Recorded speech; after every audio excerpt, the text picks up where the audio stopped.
everybody, welcome back to the channel. I'm here with Kevin Staigh from Halo Power, and today we're going to be talking about the top 3 things that your hot tub salesman forgot to tell you. Did he really?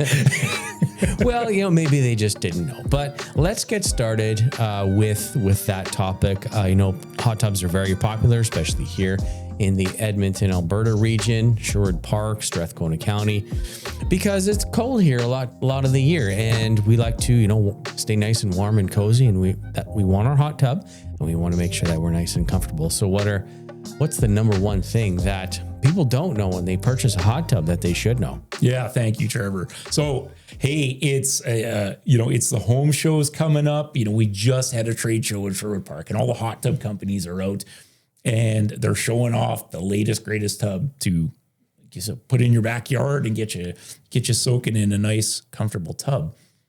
So, the top 3 things that I see that homeowners had no idea about after they just dropped 15 grand on a hot tub are these. Number 1, what do you mean my electrical service won't handle my hot tub? The sales guy didn't tell me that. He never asked me that. Of course he didn't, right? So, most homes in Sherwood Park, Strathcona County, Edmonton have a 100 amp service. And if all you have in your house is a dryer and a stove, you'll be okay. You can, you can buy a hot tub, and in most cases it will connect, and you will not be overloaded on that 100 amp service. But this is not the real world that we live in, right? Everybody's getting air conditioning. Maybe they have a cooktop and a range. There's other things that have. Maybe they've already bought that EV, right? So, if I was coming into your home and you told me you're getting a hot tub, these are the things I'm going to be asking you. What do you guys already have on your service? Are you near the max of your 100 amp service capacity? But the hot tub salesman is most likely not going to tell you that.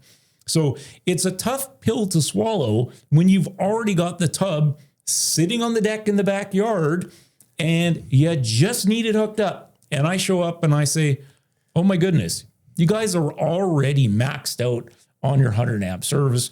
Now we need to look at either some energy management solutions or a service upgrade so that you can connect this tub to your home and safely have it operate without going over the capacity of that 100 amp service. So be aware. There's some things you need to know ahead of time when you're purchasing a hot tub, and ask those questions. And customers can call me, and I would be happy to share that information. Share some video content with them about what they need to know before they buy that tub. But yeah, absolutely. Electrical services, too small for that tub. Some of these hot tubs, Trevor, are drawing like 48 amps. They're on a 60 amp breaker. They draw 48 amps, and you have a 100 amp service. That tub running full tilt has already used half the capacity. So it's easy to understand when you put it to them like that this service is not going to handle the new tub. Wow. Heartbreaking. Heartbreaking. Reality. But it is what it is. I think, if people want a hot tub, they're going to find a way to get it in. Yeah. They're not going to send it back once it's sitting on the deck and you're ready right. to go. Yeah. They're going to try and figure out how to get it to work. So I like the energy management solution. We have one of those at our place just because, we've got a separate suite in the basement, kind of, that has another stove and whatnot. So we're kind of switching things up so that we can actually manage all of that. And if we ever did go for capacity, which we haven't yet, it would quickly just turn off things that aren't necessary and have everything running properly. Well, in your other life, you were an electrician. I was.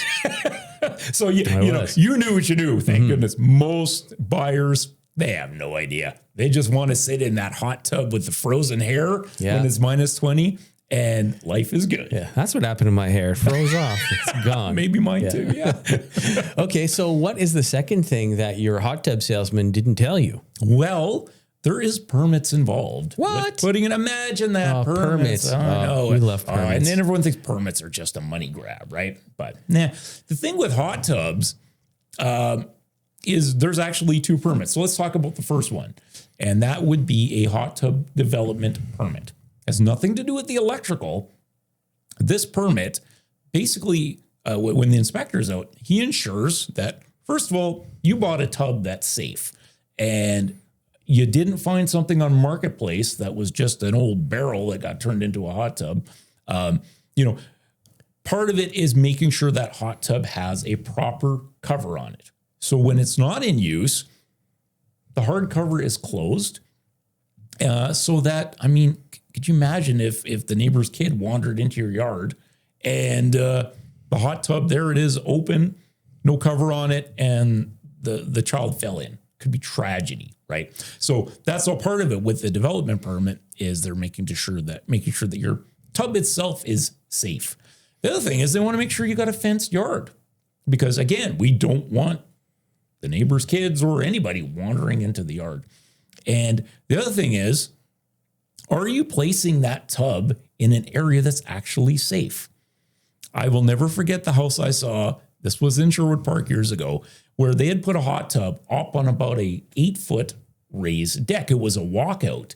Okay.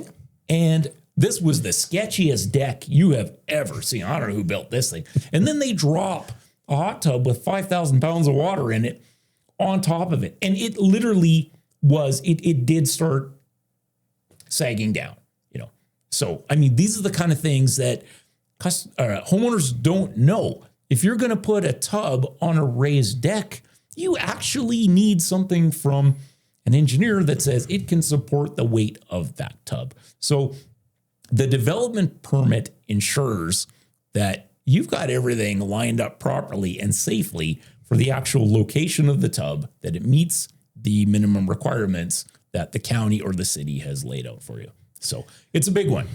Okay, so we've covered two things. What is the last item that your hot tub salesman didn't tell you? Well, not only development permit, of course, you need an electrical permit. Of course. Yeah. So what's interesting with electrical permits and hot tubs is the electrical permit will not be issued until the hot tub development permit has been issued. So you got to have the development permit before you can get the electrical permit. So if you ever hire some guy on Kijiji and he says, oh yeah, don't worry about it, I got the electrical permit looked after, and you never applied as the homeowner for that development permit, well, that guy's full of crap, because he would have never gotten an electrical permit issued with a development permit in place. But when it comes to the electrical permit, let's face this, we have electricity and we have water. What could go wrong? I don't know. They mix well. Water's an excellent conductor. Oh my God. Yeah. Oh, some of the installs we've seen, but this is it. This is the whole thing with the electrical permit is, first of all, we want to make sure that the hot tub is connected to a ground fault circuit interrupter, GFCI protection.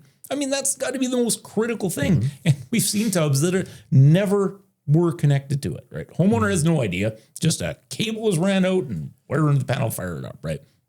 It worked fine, but heaven help you if something happened, right? And somebody got electrocuted. So with that electrical permit, we're making sure that the electrical connecting to the tub is safe and code compliant.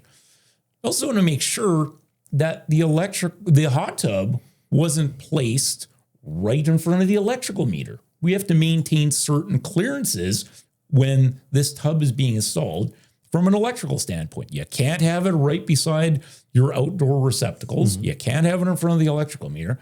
You can't have it underneath an overhead power line that runs onto your property. So if you got this thing set in your backyard and you got an old overhead service, and some of these old overhead services are hanging pretty low in the backyard. Yeah. Imagine, because we see it all the time. You've got an old house, the old overhead power line connects underneath the soffit. So you're lucky if it's 10 feet from grade. Then you build a deck that's raised it up maybe another couple feet.